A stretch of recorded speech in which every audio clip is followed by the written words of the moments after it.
Welcome to this week's episode of the Dublin to Denver podcast with me, Colum Cronin. The Broncos did not pick in the first or second round for the first time since 1995. So, of course, that means we picked up Terrell Davis. That's how these things work, right?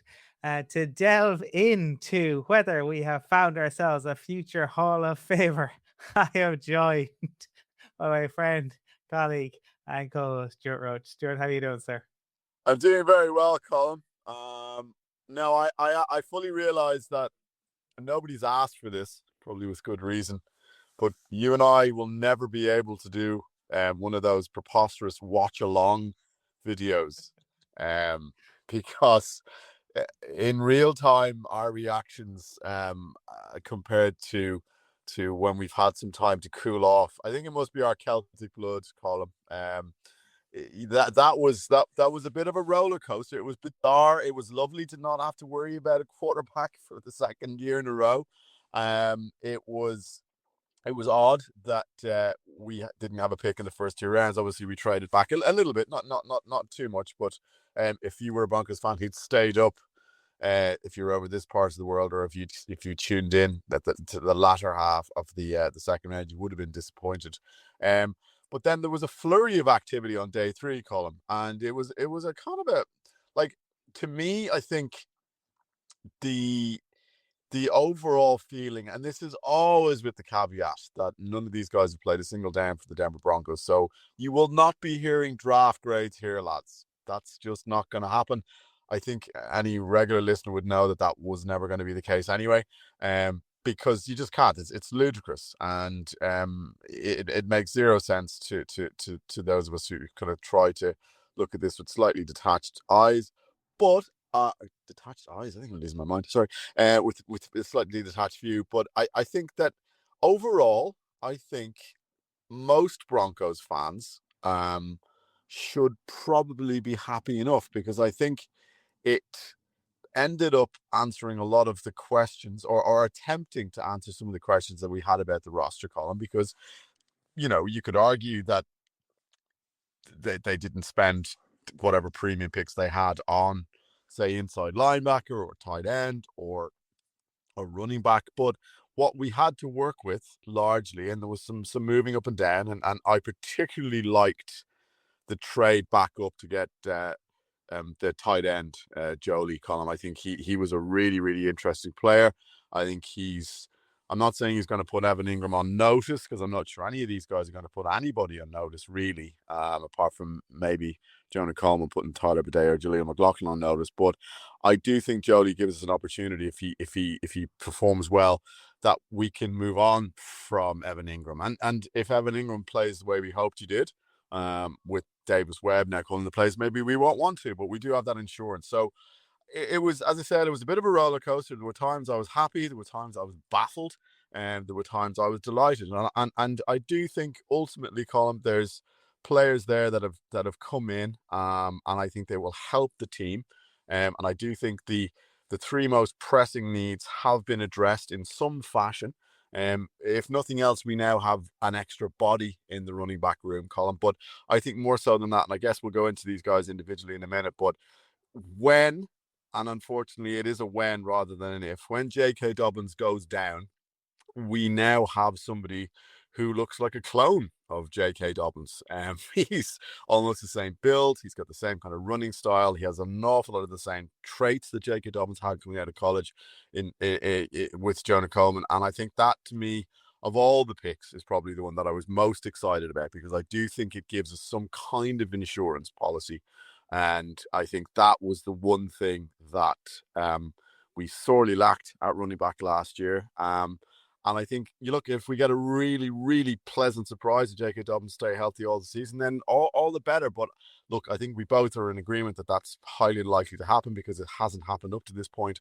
But the season doesn't need to sort of then be completely put on Bo Nix's shoulders, because now, through trades, through drafting, through sort of moving back up to the draft, we've now assembled what looks like a pretty good core of weapons around Bo Nix, and we've also managed to keep the defense strong. I still don't think we've found our Franklin Myers replacement, because I think our first pick, which was in the early parts of the third round, um, I don't know if I do know he has 5 sacks in 3 seasons in college. So the idea he's going to replace Franklin Myers' pass rushing output is preposterous. So I would still expect and hope that Cam Jordan would be a Denver Bronco within the next 48 hours. But overall, I think, like most people, if I had to give a grade, no, I'm not going to go there. I'm not giving a grade. But I was pleased, Colin. Ultimately, by the time the draft ended on Saturday evening for us, I was happy, and I felt the Broncos have come out of this offseason by and large in a stronger position than they went into it. Yeah, I think I'd agree with a lot of that, Stuart. I was a little bit taken aback when you went into the realm of sci-fi and started imagining a world where J.K. Dobbins stays fit for the entire season. On the list of preposterous things unlikely to happen, unfortunately, and I do say unfortunately because we all know how talented he is, but unfortunately, that is exceedingly unlikely to happen. I may as well lead then with my hot take from the draft is that I think Jolie or Jolly, I think as he would be on this side of the world, but Jolie, JJ, will eat Evan Ingram's lunch. I'm not a big believer in Ingram, and I don't think the team are either. And I think, Stuart, we talk about this frequently. I certainly talk about this constantly, but words do not equal actions. And the team has spent the last 2 years telling everybody who would listen with a megaphone how happy they were with the tight end room. Oh, the tight end room. It's absolutely phenomenal. We love our guys. We love them so much, which is why they've gone back to the tight end room time and time again in the draft. Now they haven't gotten it right, and Loner was despite what some people in Broncos media would tell you, that was ridiculous last year.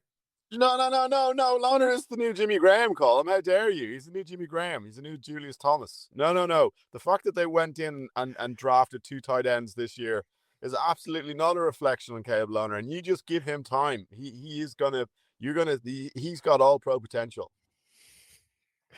I mean, I don't even mind. I don't mind taking the shot at it. And Liz, the poor kid, but the way some of the reports came out of training camp last summer would have you believe that it was a Tony Gonzalez type situation. That we had suddenly found this, unheralded gem, and he was going to be absolutely incredible. But I do think this year, the fact that they went and got 2 tells you that they are not that enamored. Will they? Will they be an improvement? I don't know. I think Jolie has the biggest shot, certainly. I'm being a little bit tongue in cheek, with the Evan Ingram and eating his lunch. But I wouldn't, unless Ingram really steps up. I could see him doing that. Bentley, I think it tells you to me that again they're not that enamored with Troutman, and they're bringing in a guy to push him. Again, with all of these things with the draft, right? I think all you can really look at is the process, and unless you're making ridiculous picks or reaches, then it's very obvious. When a guy was a basketball star and only played football for a few games, and you decide to throw a pick on that's kind of silly. Or some of the things that the Raiders have done, obviously, for decades at this point. But overall, it's the process, and we don't know. And the thing with all of this is just to remember again, like anyone who gets into the NFL is an absolute freak, right? They are on a different level. But the chances are that they were the absolute superstar in their Pee Wee football league. They then went in to high school and they were phenomenal in high school. Quite possibly the best player, in the high school as soon as they walked in the door. They then went to college where again they were exceedingly good. Think about how many players don't go from college into the NFL. But now they're in a league where everybody is that good and everybody is the same, the same age or older. So they're not surrounded by similar ages anymore. Things change, and that can be a difficult transition for some, easier for others.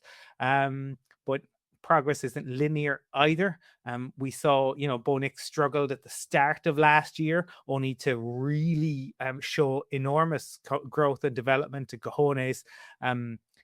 At the end of the year, he was the only reason that we beat the Bills. So I say that, I suppose, as to caveat, a lot of the just what we're going to see, because there some of the hype will be insane, and I'm hoping people maybe have learned. I think Judy was the nadir for me. I've never seen anything like it.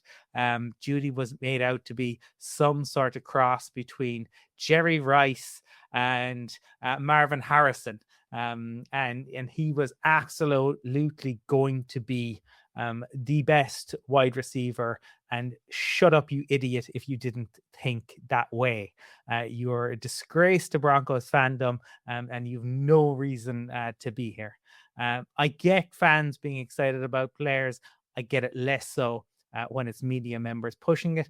But the other thing is, just on the media member stuff, when people are telling you that certain players are doing it, there can be reasons for that. The media member might be friends with an agent. They might be, they might be trying to cultivate a relationship with players. I don't know if that is the case with anyone currently on the Broncos roster, but I know for a fact that was the case previously.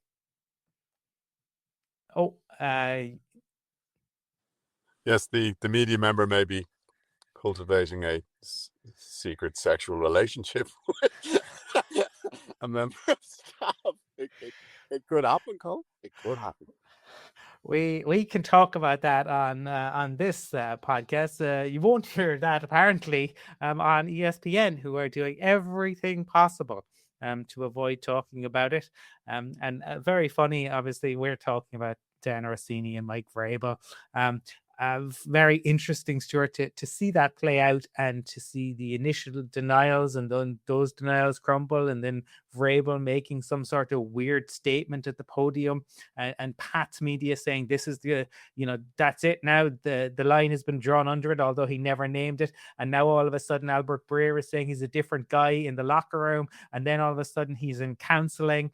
And just keep an eye, again, because we're interested in the media, keep an eye on the stories that are going to appear over the coming weeks and months in relation to Vrabel. Would not be at all surprised to see him rescue kittens from burning buildings. They'll be helping elderly grannies across the road. There's going to be all sorts that will be witnessed. But it's just, players are sometimes a good source of info, and media members like having them there. And so that's why they tell you that they're doing exceptionally well in training camp. And then all of a sudden, you, the fan, are amazed when they get caught. They don't get anywhere near the 53 when you were told that, again, they were lighting it up. Anyway, Stuart, let's go to unless if there, I don't know if there's something you want to mention on the tight ends and on Bentley at this point before we move into the third round. Like, obviously, Colin, you're taking a flyer on a guy in some regards in the seventh round, but I do think, like, that was the reason that I think the loner, and it seems like we've given a huge amount of stick on this podcast, and he's probably one of the nicest guys you'll ever meet. I don't know, but it just seems like we've got it in for him. The reason I was annoyed, I think, was last year was because I thought there were probably better tight ends and actual tight ends that were available when we decided to take a punt on him. But like, I guess I'm kind of beating myself up here a little bit because I need to let that go. Who knows what Bentley will do, but he's got a bit of pedigree, Colin. He's a red zone threat. He's in simplistic terms, I suppose you could say that Jolie is our Evan Ingram replacement in inverted commas, and dear God, hopefully Bentley is our Troutman replacement because that's the kind of similarities that they have. It's glib to say it at this point, but everybody in life should find somebody to look at them the way that Sean Payton clearly looks at Adam Troutman, because the production is just non-existent, despite what he may say about the guy living in his mum's basement. He's just not a good player. I'm sorry. So Bentley has an opportunity, and like at least, Colin, there will be genuine camp battles. You feel this summer because there was a like the Broncos are a good team, Colin, the year beforehand when they lost in the wild card. Obviously, they were ahead of schedule, but when you've got a good team, by and large, unless there's a huge turnover of players, which there really oughtn't to be, then the chances are most of your position groups are kind of almost going to be set in stone. Like, was there any real intrigue around any group last year? I don't really recall. But the positions that we were most concerned about, running back, inside linebacker, and tight end, like there's going to be genuine competition, you'd like to think, for touches or for minutes or for snaps in all of those positions now. As you said, Jolie could really push Evan Ingram hard. He was a disappointment. I hoped that this year coming up he might bounce back, but I do think if that's not the case, then we do have that insurance in the room, as I said. Now, the only thing is, Colin, tight end is a notoriously difficult position to learn. I think we've been kind of, we've in recent years we've seen some sort of freaks come into the league that have probably, in some ways, kind of really sort of rewritten the narrative in some regards. But it is still a difficult position for most tight ends coming into the league to learn. It's usually years 2 and 3 that you begin to see the sort of the output that you hoped. But there's absolutely no reason why, say, the running back room doesn't get a major shake-up, Colin, with Coleman arriving. And in a similar fashion with the linebackers that we drafted in Murdoch, and also and we'll come back to him, but also I think that by far and away the most exciting free agent pickup that we got was Torian York, Colin, who is a little undersized, but he was part of a really, really good Texas A&M defense this year, alongside obviously our third round pick, who we'll get back to again in a minute. But that's the thing for me. I think that obviously now we're at a stage where we were a little snooty about it when there was proclamations about the Denver Broncos roster having no holes. It clearly did have some holes, and I think we've done a good job of fixing them now. So let's just see how it shakes out. I think that. But as I said, I do think at least now we have options in those rooms that we were worried about. Whereas I don't think we really had anything last year. Like if you look at tight end, Colin, we seemed to pin a huge amount on Evan Ingram. And after that, there were just a load of guys. Like they were kind of, copy and paste versions of each other. Krull, Adkins, Troutman, they were all the same player. Or at least now there's different makeups of players, so there's an opportunity for one of them to put their hands up and really sort of seize the day. Maybe it's going to be Evan Ingram, I don't know, but of the groups, I think that could have the most impact. We hope that Jonah Coleman won't have the most impact in running back room, because that would mean J.K. Dobbins is down again. But we expect him to have a serious impact. But I do think the rookies coming in, I think that the two tight ends that we drafted are the ones that have probably the best opportunity of really making a difference on the team next year in actual meaningful football. So if we move then to the third round, Stuart, and you mentioned him earlier. I'm okay with the process here. Again, like outside of the quarterback position, the reality is that football games are won in the trenches, and we did lose Franklin Myers, and that was a significant loss. So we went and we picked a DT, and again, interesting given that we went and we got Jones last year. So we've look, Zach Allen is a star. Roach is there, but you're looking then at what follows on from those guys, the rotational pieces to begin with. Can they take a leap? I think some of the extrapolations that we've seen on this are kind of just because the comparisons to Zach Allen based on what round you were taken in. If one was to purely work off the rounds, then nobody should take a quarterback until the sixth, because every quarterback taken in the sixth is going to be Tom Brady. And that's they're very, very different players, and some surprise you, obviously. I'm interested in, I suppose, your take. You watch more college football than me. You have some reservations about this particular pick, and you mentioned that the lack of sacks. Is there anything else you wanted to touch on? Well, I think Colum, he's not a bad player. He's not a bad rotational piece. I guess maybe it was because it was our first sort of dip into the draft. Maybe I thought there might have been something better. I do think that the Broncos were interested in Anthony Hill, the linebacker out of Texas, who I think went 2 picks before we were supposed to pick. And that's probably why I think we traded back, because there was a lot of noise about the Broncos being interested in Anthony Hill. Now, one would counter that by saying, if they're really interested in, why didn't they move up to get him at 57 or 58? I don't know. But I'm not saying that the Broncos are scrambling after that, because they weren't, and they were obviously confident enough to trade back. But to be brutally honest with you, Colin, he's not a player that I knew anything about. He wouldn't have been a player that I ever really noticed playing for Texas A&M, who I did actually see a couple of times.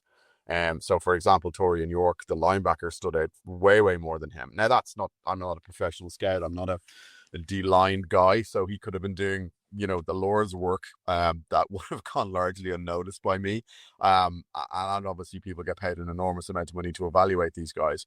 Like, he's a good size. He has, he's probably prototypical in regards to what you want for that position. But I don't get it that he's Franklin Myers' replacement. He isn't, because the pass rush just isn't there, Colin. And I do believe that it's very, very rare that a guy is suddenly going to transform himself when he comes into the NFL. If the pass rush hasn't been there from his position in college, it seems highly unlikely that it's going to start developing out of nowhere. When he gets to the next level, it's going to be a lot harder when he starts playing in the NFL. So, look, there are exceptions to that rule. Absolutely. Sometimes you take a chance on a guy who's, you just mentioned Terrell Davis. Colin, he had a decent college career, was kind of largely marred by injuries, but his 40 time, I think, pushed him down to the rounds, and then you get him into the pros, and suddenly he looks like one of the best running backs that's ever played the game. So it can happen. But I'm not. I just felt this, that pick and the one immediately after, in Cage Casey, they felt like pretty mediocre picks to me, because I think Casey was immediately then shifted from tackle to guard by the team, and hence the pick, despite the fact he played tackle for his entire collegiate career. I believe it was left and right tackle. And then, of course, we, looking online and stuff, then you kind of go, well, there we go. We've got our Gareth Bowles replacement. It's like, no, we don't.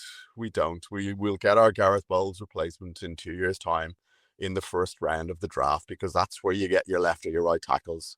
99 times out of 100, you get them in the first round, Column, and if it doesn't work out, you get another one in the following round, in the following year. So, look, Casey could be a swing tackle guy, Colin. We've been blessed largely by the health of the two tackles. I just, again, like, I'm not an offensive line guy, so I don't know. Maybe he's been doing good stuff, but certainly some of the reports on Casey are not ideal for a tackle at the NFL level. So maybe he will move into guard, Colin. It's not the first time it's happened. You do get that with a lot of guys who've played tackle. When they get into the NFL, they're shifted inside. It's probably a slightly easier position, especially at the beginning. And Ben Powers is in a contract year, and you'd imagine that Ben Powers is probably not going to be on the team this time next year. Pal Joe is probably going to take over from him. And maybe then Casey's the guy that you have next man up. So he could be covering tackle and he could be covering guard. So it's those two picks, they were, and that's what I mean, Colin, when it's just probably a good idea that we never do a live watch along, because I was not, I found myself just sort of largely enveloped by what's the word, ennui, sort of world weariness when I watched the Broncos. They didn't draft cornerback with their first pick, which was, probably just as well, because I don't think we'd be doing this podcast today if they had. But I didn't think, certainly offensive line depth was not something that I figured was going to be the pick that we made, sort of second one up. So that left me a little bit disappointed. But look, I hope Casey's a great player, and I hope he's a brilliant swing tackle. I just, the odds are not exactly stacked in his favor, but strange things have happened. But it was after those two picks on that I think it really began to sort of pick up, no pun intended, for the team. And at least from a purely selfish point of view, they started to target players that I was much happier with. I don't know how you felt about the two guys in round 3. Sorry, round 4. I beg your pardon, round 4. For me, I suppose going back in terms of the DT, it's only obviously, I suppose, when we take somebody that I really kind of look at them. I think there's there are all of these guys are going to have some sort of physical trait that it jumps out, right? Because again, they're physical freaks. So I like the quickness, and again, I get the process of going for it. But when the thing that jumped out to me, Stuart, is there's always maybe tells, and that's not to say the guy can't develop, right? But what we kept hearing in relation to what coaches and stuff were saying was he needs to improve his finishing. That means the physical tools are there, but he doesn't deliver. And that's not to say that he can't, but he certainly has work to do. It is not impossible. Sometimes players have, really learned and grown and developed, but it's a big ask. It's a really, really big ask for players who haven't done it in college to suddenly step up in the NFL. Daniil Hunter might be one of the ultimate examples of it, but it's rare. It tends to going back, past performance is the greatest indicator of future performance, and so on. But I get the process. So look, we'll see. Casey, we've had this discussion before, I think, where a recognition that we need to bring in tackles, right? Because our tackles are getting up there in age. But the reality is, much like quarterbacks, the best tackles tend to go very early. Can you find somebody in later round? Yes, you can. It's the same way that you could find a quarterback in a later round, but it's rare. And what happens, I think, sometimes is that the guys who you find become kind of such superstars and are heralded, the people think it's easy to do, and much easier than it is. So I get the process, because we needed to bring somebody in, and I think that but I think them saying guard probably tells you kind of where it's at. I mean, the nice thing is, right, is the O-line is probably the most settled of all the position groups in many respects. So he doesn't have to be a day one starter. So we'll see. But I would not be surprised, Stuart, if this time next year a tackle was our first round pick. That would not at all surprise me. Yeah, just looking at the strengths and weaknesses column of Casey, the strength is he anchors very well against bull rushers in pass protection, and the weakness that jumps off is that he's susceptible to speed rushes off the edge. I mean, that immediately screams guard to me, because that's, if you're putting a guy who struggles with speed off the edge in college, then he's going to get absolutely rinsed in the NFL. But the strengths do play out quite well for a person who may be asked to play inside at guard. So it could be a useful pickup. But I 100% agree, Colin. I think that that next year in the first round, unless we do another waddle, next year or the year after, you are definitely going to be looking at a premium pick spent on a tackle, and a guy who can play left or right, that would be great. Or because Bowles has been tremendously durable, Colin. It's almost up there with Andrew Whitworth levels. I think at this stage, it's incredible how he's been able to extend his career. Now you'd almost forget that Bowles is 34 because he was later coming into the NFL. He was an older prospect, so here's hoping that he can continue it. But the reality is that you need to have a real plan in place for Bowles, his successor, and what better way for it to happen when he's still playing, like have the guy on the roster for 2 years learning from him or McGlinchey. But we've been really lucky with the two guys up to this point, and the longer that you take a chance with that, then the more likely it is to come back and bite you at the worst possible moment. So it is something that we do need to get a contingency plan in place for, and I 100% agree, Colin. I think we certainly won't be looking at any great draft sort of coverage in detail this time next year, listeners. We can promise you that we are not for the turning. But if we are putting ourselves pinning our colours to the mast 2 weeks previous in 50 weeks time, for example, we will both be predicting an offensive tackle for the Denver Broncos in the 2027 NFL draft. Yeah, and I mean, like the piece, I suppose, about speed rushers, it just and where when it goes wrong for a tackle, my goodness, it can go very, very wrong. Will Campbell in the Super Bowl, just a nightmare, absolute nightmare. So and I see the Patriots have again been talking him up, but equally bringing in people so that if it's an issue again this season, they can have the opportunity to move on. Stuart, I think I'm almost loath to get into it a half an hour in, and I almost wonder, should we leave it to next week and just for a proper dive into him, because I think our certainly probably our favorite pick of the draft and the piece that we have been desperate for since last year was help at running back, and obviously bringing in Jonah Coleman is enormous. But I wonder if if it's something that maybe we want to come back to and have a proper discussion next week. But just your maybe quick thoughts. Yeah, I think you're right, Colin. I think we should probably do a deeper dive into Coleman and the two inside linebackers that we've picked up, because I do think they were the key positions of real need. Also, as well, I realize that's you thinking aloud as we're recording, as you desperately seek ways of filling the next few weeks before training camp starts. Look, we're big enough to admit that on this show. We will tell you, we pull the curtain back.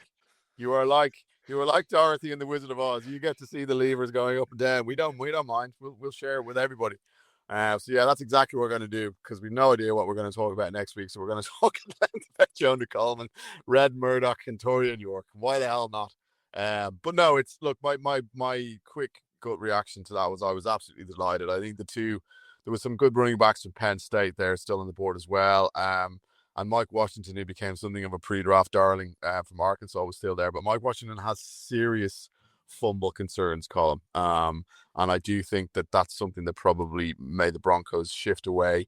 But ultimately, I think for me, probably the most just the most obvious reason why the Broncos went for Coleman, apart from the fact that he's a damn good running back, is, as I mentioned earlier on, he is very, very similar in style, stature, build, power, frame, you name it, to J.K. Dobbins. So J.K. Dobbins was a huge part of the Broncos' success in the first half of the season, and Dobbins' absence was sorely missed once he went down. So, rather than going out and getting us somebody who's a completely different type of player, it makes perfect sense to pick up somebody who can slot in straight away. Now, look, he's a rookie. Obviously, there's going to be some growing pains.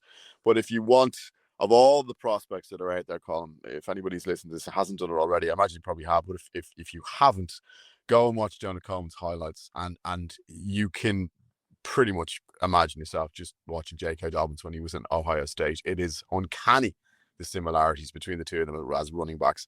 So I think that was something that really warmed the cockles of my heart to see that. I was, when we picked a D lineman, then an O lineman with our first two picks, Colin, and then the fourth came up, I actually said, my youngest son who was in the room, who jumped ship years ago, became a Buffalo Bills fan, because obviously he hasn't had enough sadness in his life up to this point, and he felt that he needed to address that. I did say to him, I said, this better be a goddamn running back, or else I'm going to lose my stuff here. So he was happy when it was Coleman, because I think he's a fine addition, Colin, and I do think that with all things going well, I think he's going to make a real contribution. And those RJ Harvey is somebody, Colin, that, look, we both are fans of in certain circumstances, but he's not the guy that you want to rely on when you need a tough 2-3 yards to pick up, a first down. Jonah Coleman is absolutely that guy. He will get you those tough yards, and I think that is something that is a real bonus for the team, and a position that we desperately needed addressing was addressed. And I do think, kudos to the powers that be for going there, because I think, I don't know if you were the same, Colin, but I did get a little bit concerned when we didn't pick a running back with our first picks, that we were gonna do the whole run it back thing again. I was genuinely worried, despite Mike Kliss telling us, in the run up, that the Broncos were definitely going to draft a running back. I still had visions of RJ Harvey getting stuffed behind the line, and Bo Nix running for his life, and Colin, maybe in a roundabout way, we'll never know. It was an awful, desperately timed injury to Bo Nix, but perhaps his ankle injury may have been, I'm not saying the definitive reason why we went out and got running back insurance from J.K. Dobbins, but maybe it played into it, because a lot of the moves we've made so far in this offseason suggest that we do not want Bo Nix running the ball as a key part of the offense moving forward. And hey, thank the stars for that. I will say, for me, the fact that Kliss had come out, Stuart, gave me great reassurance that Patrick S. or P. Smythe had said, given the blessing to Kliss to allow him to say that publicly, told me, all we needed to know. We'll get the team's claims, about them being happy with the room. Yeah, well, we saw. I do, Stuart. We're 39 minutes in. The chances of Peace Might listening this far in are slim, but never zero. But still, I do wonder, Stuart, about Talib, and the fact. I wonder, did he get sold a pup for kind of predicting the Waddle trade so publicly right before it happened, and then obviously he comes out with the news that there's going to be a big move on draft day, and then there's nothing. I'd love to know where he got that follow-up info from, and there's my conspiracy theory from the draft is Aqib Talib got fed a pup because the Broncos wanted to muddy the water on things. So are you saying there could be potentially a Talib Smythe feud? I mean, oh my goodness! I'm not, Colin, I don't know about you, but they're two people that I never want to be involved in a feud, because Talib will get down and dirty and do it himself, but you wouldn't even know it. They'd come at night if Smythe gave the go. So I just, hey, these are two important people in Broncos country history. So let's say, hey, like all things, let's end the war. Give peace a chance. That's all I'm saying. If that is the case, we are talking like Tony Soprano versus Walter White. Um, is is what this is what this is. Yeah. But the final thing I will say, Stuart, before we get out of here, was the most amazing thing I saw over the weekend was the Jags GM saying that they had predicted 10 of their 11 picks in advance. That's terrifying.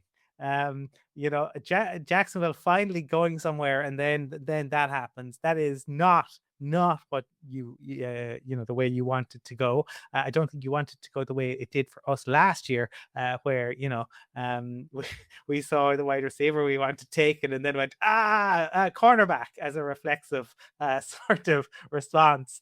But equally, not grand if you're picking number one, number two, number three, number four, and you're like, yep, that's who we wanted. But beyond that, yikes, the 10 of 11. Anyway, that's the Jacksonville Jaguars.